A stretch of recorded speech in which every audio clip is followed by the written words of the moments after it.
The following podcast was recorded on Wednesday, February 24th, 2021, featuring Jim Bianco of Bianco Research and Ben Breitholtz of Arbor Data Science.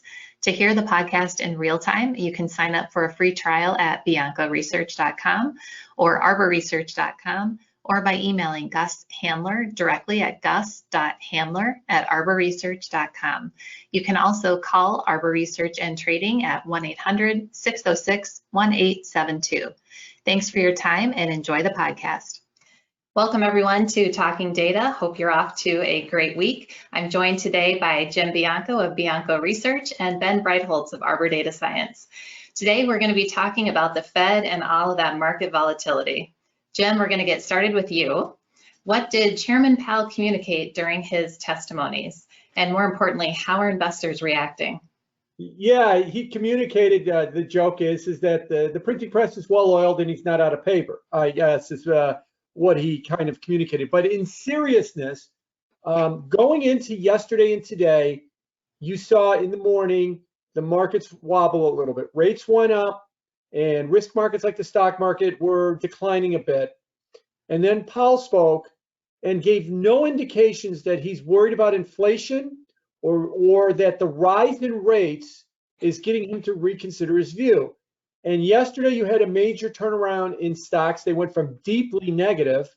The QQQs, the NASDAQ 100 was down 3.5% intraday and came all the way back. It was briefly positive towards the end of the day.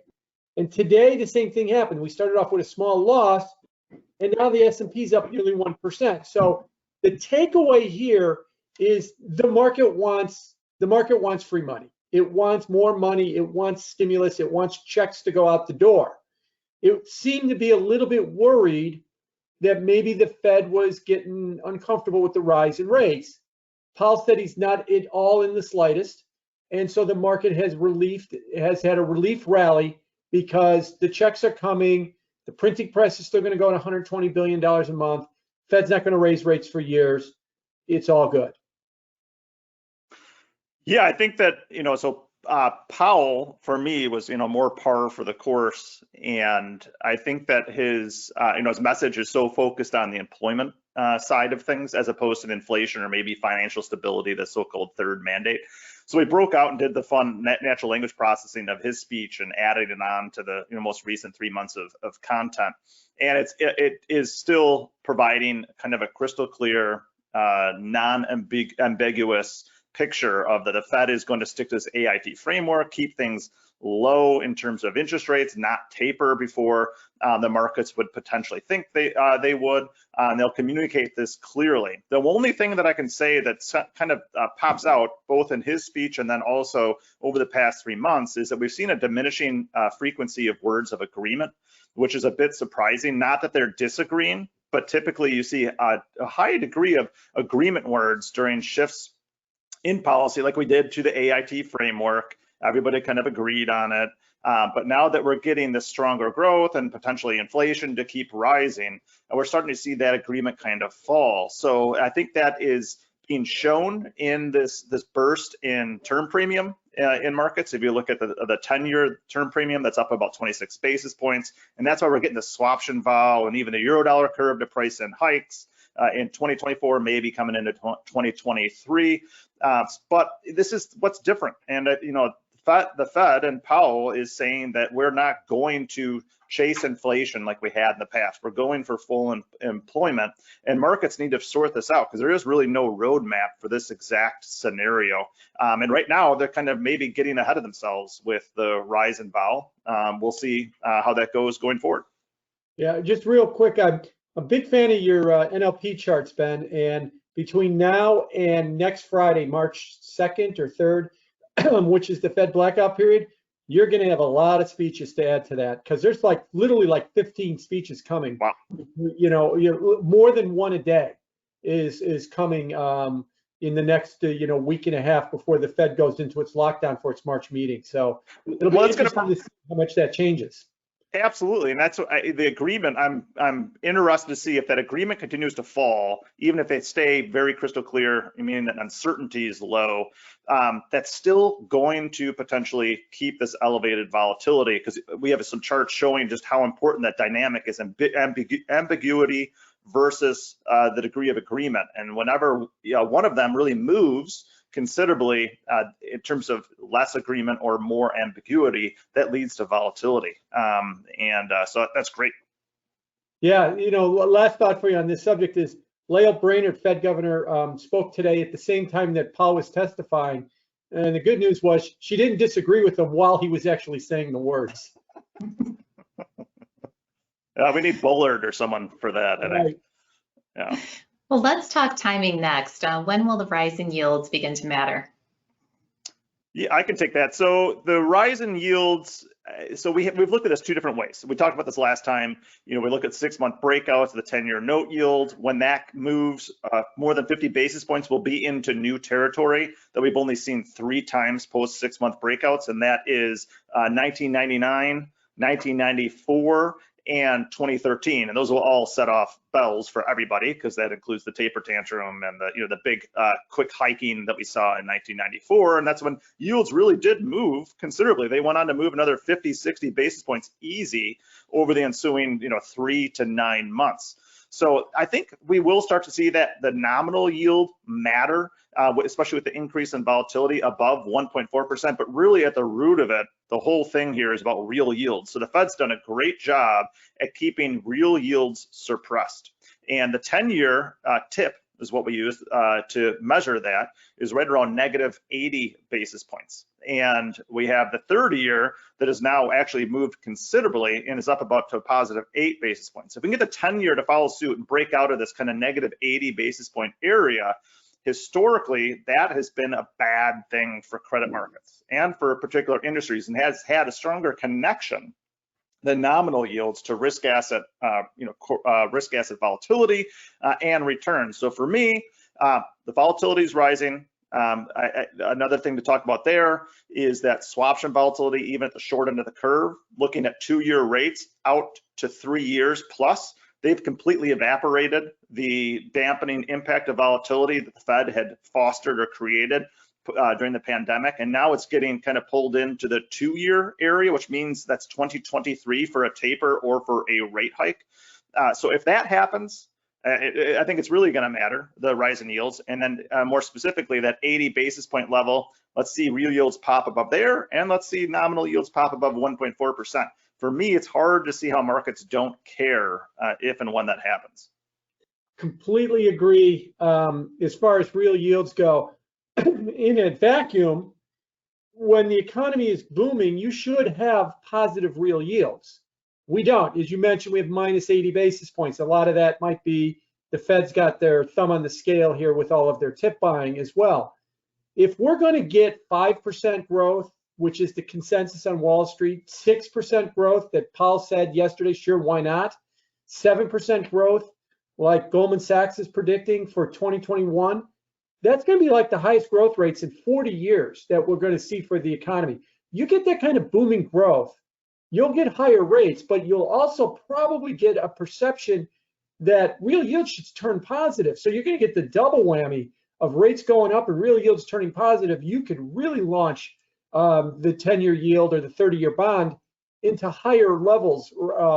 And as long, and so again, the issue will become, why are they going up? Are they going up because we have this really great growth of real growth, or in reflation, as I like to talk about it, or will some of that trickle into inflation? So you still have the same high level of nominal growth, but if you start mixing it more with inflation, that could wind up giving us a whole different dynamic. But right now, if we get that kind of growth, I would suspect you'll start to see real yields start moving up from that minus 80 basis points that they are. Normally, minus 80 basis points of real yields is associated with an economy that's really struggling, not an economy that's got people thinking, oh, it's about to do 7% over the next year. So Jim, how high can these rates go and for what reasons? That's an interesting way. I want to put this in a different way. I'm going to assume most of the people listening to us are not gearheads in the bond market and follow this stuff closely. So, because I hear a lot of people, Kathy Wood said this last week, rates could go to 3.5% in the 10-year note. That's no big deal. That's still a very low rate. Well, I get it from the grand spectrum of let's look at a 20-year chart of interest rates. Let's look at the opportunities that banks have, or companies have in a 5 or 6 or 7% world.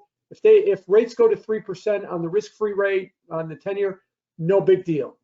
Okay, but on the other side, if you're in the bond market and you understand duration and convexity and total return, oh man, that is a big loss that you're looking at right there. And if you go to the front end of the curve and you start looking at like the 2-year note, which is around 11 basis points, who buys a 2-year note at 11 basis points? It's not a money market fund. They can only go out to 1 year. So some professional bond manager is struggling with this idea. Should I buy this 2-year note at 11 basis points? A big buyer of that stuff on the margin is a carry trader. It's a hedge fund. He buys $1 billion worth of it, and he finances the whole thing in the repo market at 4 basis points. You get rates to start moving up a lot, and if it was to translate into the Fed blinking, oh man, we got to start do something about these rates. You get that 2-year note to go from 11 basis points to 25 or 30. Kathy Woods of the world will say that's just a rounding error. Who cares about that? Yeah, well, look at the P&L of those people that own that. It's going to be very, very painful. So when Ben talks about this idea that volatility is going up, wait till you see what the volatility does at 3% and at 25 basis points in the 2-year note and stuff. So in this highly levered bond world, you don't need 6% rates to inflict damage on the bond market. You might do it at 2.5 or 3. You don't need the front end of the curve to go to 2.5%. In the current mixture that we have right now, any kind of rise. Because remember, the Fed has told you that 11 basis points, we're not going to raise rates for years. So you can keep getting that 11 basis points as long as repo rates are below 11, finance the whole thing on infinite leverage and just continue to mint money, because I promise you we're not going to move those rates. Something comes along, makes them rethink that. Those losses can pile up a lot. Yeah, I mean, just look at the long end. So the chart, you and I were talking about, Jim, earlier, in terms of looking at the year-to-date returns for the long bond, those holding long bonds have already suffered a 14% drawdown or 14% loss, which is pretty significant. And you can only really see 2 other instances like that, and those occurred in 2009 and 1980, I believe. So we're kind of in uncharted territory, and that's fine. We've had a pretty terrific yield movement, but if you look at it on the broader scale, I know people like to joke about this.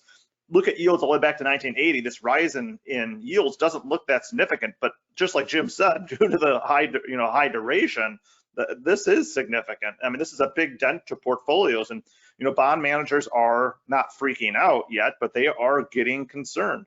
And this is something that will need to be hedged or need to be dealt with, especially if it continues even slowly. And getting back to the short end, I think that the investors are showing apprehension without a doubt about this 11 basis points at the 2-year. Swaption volatility and applied volatility, the short end of the curve is moving just as fast, if not faster, than the long end of the curve, implying that they don't know and they're getting concerned or confused about the path of short-term rates looking into 2023 and 2024. So maybe they're not saying they're going to hike, but they're throwing up question marks left and right now. And I think that's something, if it continues to brew, becomes a problem, just because then you have so much hedging activity and concern that this anchor is getting loosened really from the bottom of the sea.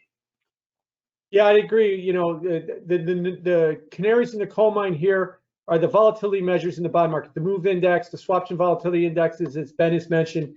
They're somewhat starting to move higher. Now, they're not high, but they're going north right now.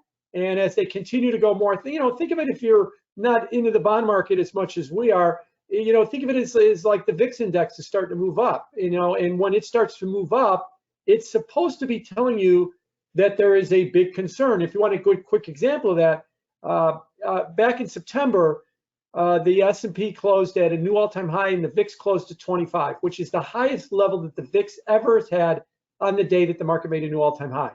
Within a week and a half, it had corrected 9%. So it was almost like the insurance market, the options market with the high volatility was telling you that people were happily paying up for insurance against the decline. And lo and behold, we had one. And you're starting to see that in the bond market. Like I said, I don't think the volatility numbers are high, but they're going up, and they're starting to move up. Check back in a week or two, and maybe they will be high at the rate they're going. So, we're not there yet, but we're getting to that concern point, but we're kind of headed in that direction right now. Yeah, one last quick thing is, so if you model out and take risk assets, take the liquidity, volatility, the stock market, the S&P 500, crude oil, commodities, and so on, and say where should 10-year notes be based on those relationships prior to the pandemic. And it's a pretty simple model looking back to about 1980 or so, and they would place yields around 2%. So I think that's something that investors are starting to get concerned with is all this other stuff, this quality growth and maybe inflation too, is saying that 10-year note yields need to be at 2%. And now we seem to be getting there quicker and quicker by the day. And so in terms of how high they could go, I would not be surprised to see 2%. Sometime into this summer, especially if the inflation numbers continue to creep up. And at that point, that's when we really have to question, is the growth going to be good enough to warrant the 2.5–3% level? That would, of course, take, this growth not being transitory and continuing well into the winter next year. Well, thank you both for your thoughts today. We appreciate it, and thank you to our audience for joining us. As a reminder, Arbor Research and Trading is an institutional research and brokerage firm. Our two most prominent offerings are Bianco Research and Arbor Data Science. For additional information or any questions, please contact us. You can contact Gus Handler at gus.handler@arborresearch.com. Thank you both. Everyone, have a great day.